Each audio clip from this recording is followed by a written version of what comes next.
Hi, Sarah Banas here. I have something super neat to show you today. So I have wanted one of these for a really long time. I saw it on Prime Days and it was a good deal. I was like, you know what, I'm going to do it. So I did. So I'm going to show you today I don't know how you say it, HOZO maybe. But this is a sonic linear sander. Super neat. So what I did, I actually got the,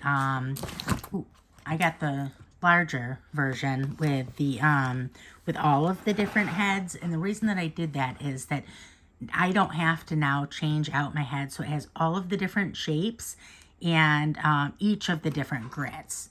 So these are super easy. It comes with a bunch of different sanding papers with each of the different grits, and they're self-adhesive, and then you just put them on there, and then you just switch it out on the machine itself for whichever head you're using. So you can do a higher grit at first to sand down your project, and then move into lower grit to kind of smooth it out better. So let's go ahead and get started. I just want to show you this. I'm super excited. It's a fun tool to play with.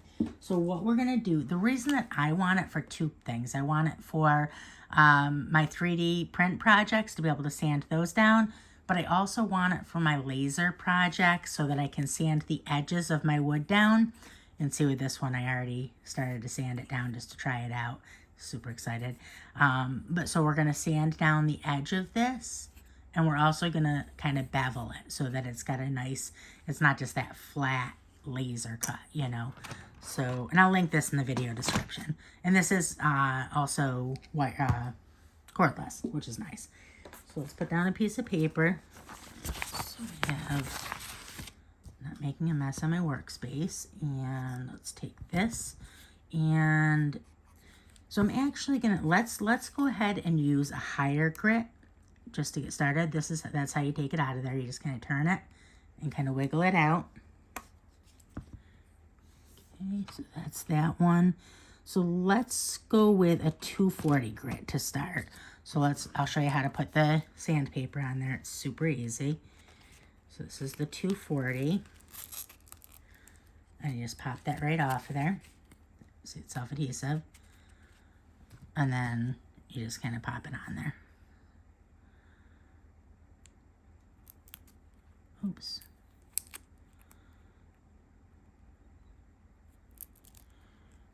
Just kind of pop it on there.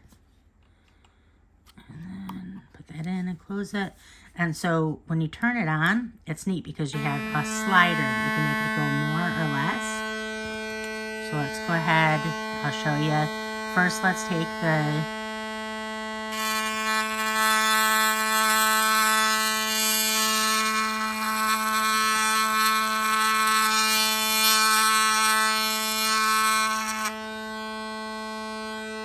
and then I'll get all that. So get all the black off, all the singeing off the edges of our product. Okay, so that's that. And now what I'm going to do is I'm going to come in and I'm going to bevel the edge. And that's what I'm most excited about, is the ability to bevel the edges. And even at the higher grit, I cannot wait to do my next project. This is going to be so neat. So you can see how that gives that nice beveled edge. This is going to be so pretty for like signs and stuff like that. Really any of our laser projects. So super duper excited about this product. As I move forward, as I use it, I will update on what my thoughts are on the quality. But I mean, so far I'm very, very happy. It just seems like a really, really great little machine. So I will link in the video description. If you are a laser worker, join us on Facebook. I'll link X-Tool for Beginners. It's about 114,000 members. Super friendly, super helpful. You'll fit right in. If you're a 3D print user, I'll link our 3D print group, which is 3D Printers for Beginners. And that is 100 and some odd thousand members again. Super friendly, super helpful. You'll love it. So definitely join us there. If the video is interesting to you, like the video. I really appreciate that. That helps me with the algorithm. And follow along. I hope you have a great day. Bye.